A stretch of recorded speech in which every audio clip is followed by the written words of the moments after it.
Ramazon mehr shafqat, bag'rikenglik va saxovat oyi bo'lib, bu davrda ijtimoiy ko'makning ahamiyati yanada ortadi. Ayni kunlarda bu borada yurtimiz bo'ylab insonparvarlik va ijtimoiy qo'llab-quvvatlashga qaratilgan keng ko'lamli ishlar amalga oshirilmoqda.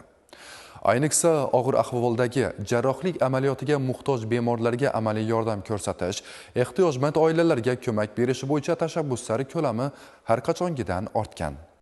Yurtdoshlarimiz mehr shafqat, bag'rikenglik va ezgulikka chorlaydigan muborak Ramazon oyini o'zgacha shukuh va ko'tarinkilikda o'tkazishmoqda. Xalqimiz azaldan xayrli va savob ishlarni bajarishni, ehtiyojmandlarni qo'llab-quvvatlashni, o'ksik qalblarga mehr ulashni xush ko'radi.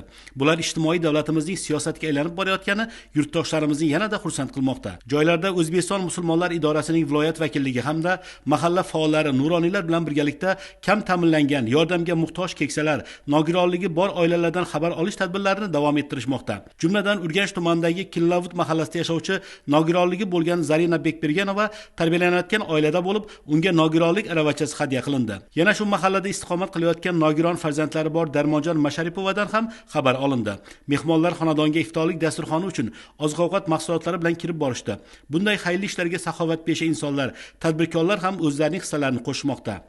Muhtaram yurtboshimizni xayrli mana shu Ramazon oyida qilayotgan ishlarini davomchisi sifatida mana Urganch tumanidagi Mulla Nadir bobo jome masjidini qavmlari mana shu hududda yashovchi kam ta'minlangan, ijtimoiy himoyaga muhtoj 50 ta xonadonga bugun mana iftorlik dasturxonini tashkil qilishlik uchun qo'ldan kelgan xizmatlarni qilmoqda.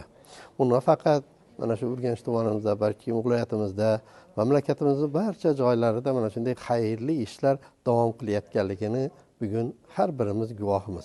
Albatta bunday xayrli ish elimizga, yurtimizga tinchligini, osoyishtaligini barqaror bo'lishligi bilan birgalikda mehr oqibatni olib keladi. Insonlarni bir-biriga bo'ladigan mehri oqibati yanada ziyoda bo'ladi.